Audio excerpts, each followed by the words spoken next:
Assalamualaikum warahmatullahi wabarakatuh. Pertama-tama, marilah kita terlebih dahulu panjatkan puji syukur kehadirat Tuhan yang Maha Pengasih yang telah melimpahkan rahmat-Nya kepada kita, sehingga kita bisa hadir untuk menyampaikan tugas dari mata kuliah Prasana Wilayah dan Kota 2.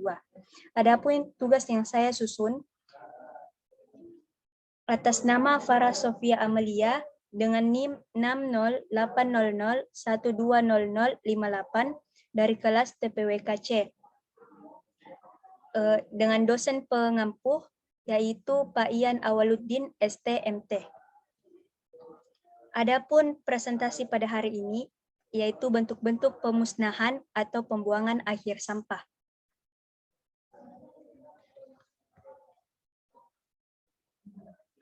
Menurut Undang-Undang Nomor 18 Tahun 2008 tentang Pengelolaan Sampah, sampah adalah sisa kegiatan sehari-hari manusia dan atau proses alam yang berbentuk padat. Sampah yang dikelola berdasarkan undang-undang ini terdiri atas sampah rumah tangga, sampah sejenis sampah rumah tangga, dan sampah spesifik.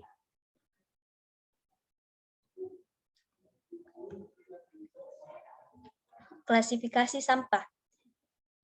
Sampah terbagi atas beberapa klasifikasi. Yang pertama, berdasarkan karakteristiknya. Sampah berdasarkan karakteristiknya terbagi menjadi beberapa bagian, yaitu 1, garbage, yaitu sampah yang dapat terurai, berasal dari pengolahan makanan baik oleh restoran, hotel, maupun lain-lain. Yang kedua itu rubbish, yang berasal dari perkantoran, baik yang mudah terbakar maupun tidak mudah terbakar. Yang ketiga, ashes, yaitu dari sisa pembakaran seperti pembakaran padi dan abu rokok. Yang keempat, large wastes, yang terdiri dari barang yang hancur dari bangunan seperti pipa. Yang kelima, dead animals, yaitu bangkai binatang. Yang keenam, sewage treatment process solid, yaitu pengendapan kotoran. Yang ketujuh, industrial solid waste, yang berasal dari aktivitas industri atau hasil buang pabrik seperti bahan kimia cat. Yang ke-8, mining wastes, yang terdiri dari logam, batu bara, dan biji besi.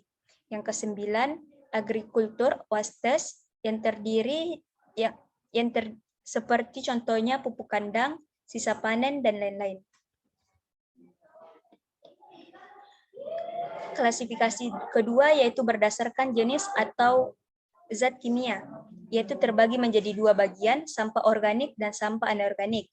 Sampah organik terdiri dari bahan penyusun tumbuhan atau hewan yang diambil dari alam. Sampah organik ini mudah penguraiannya dapat melalui proses alam, seperti makanan, daun, sayur, dan buah-buahan. Yang kedua itu sampah anorganik. Jenis sampah ini adalah lawan dari sampah organik, yaitu sampah yang bahan-bahannya bukan berasal dari alam atau bahan hayati, melainkan bahan buatan manusia atau bahan sintesis, atau sampah non-alami. Adapun contohnya yaitu seperti logam, pecah belah, abu, dan kertas. Yang ketiga itu klasifikasi sampah berdasarkan sifat.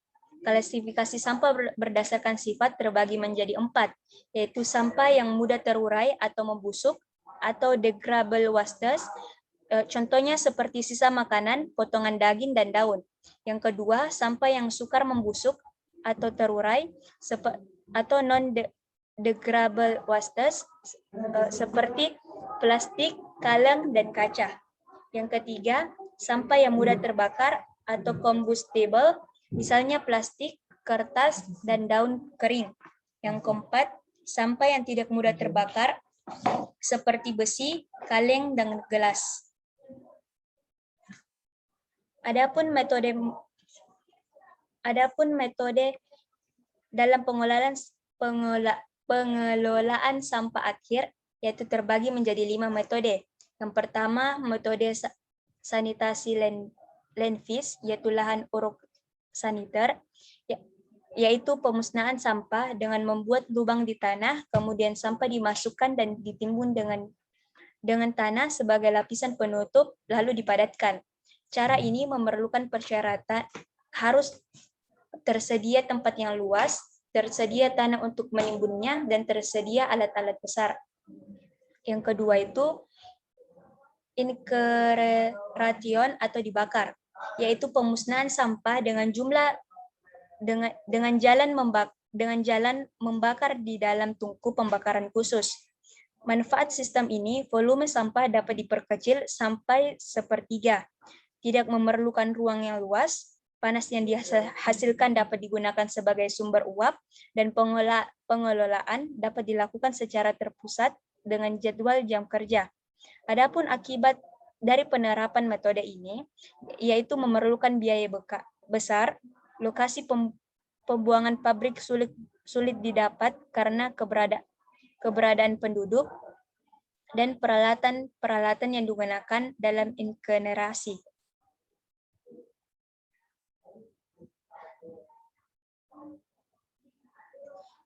Metode ketiga yaitu kompostik atau dijadikan pupuk, yaitu mengelola sampah menjadi pupuk kompos khususnya untuk sampah organik. Yang metode keempat yaitu open dumping, yaitu sistem pembuangan sampah yang dilakukan secara terbuka. Hal ini akan menjadi masalah jika sampah yang dihasilkan adalah sampah organik yang membusuk karena menimbulkan gangguan pembauan dan estetika serta menjadi sumber penularan penyakit.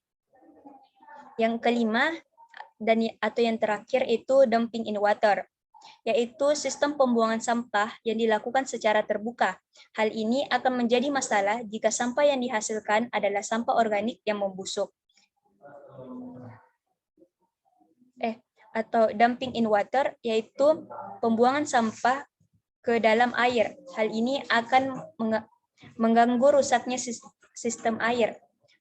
Air akan menjadi kotor, warnanya berubah, menimbulkan sumber penyakit yang ditularkan melalui air atau waterborne disease. Mungkin cukup sekian yang dapat saya presentasikan. Apabila ada tutur kata atau perilaku, mohon dimaafkan. Wabillahi taufik wa hidayah. Assalamualaikum warahmatullahi wabarakatuh.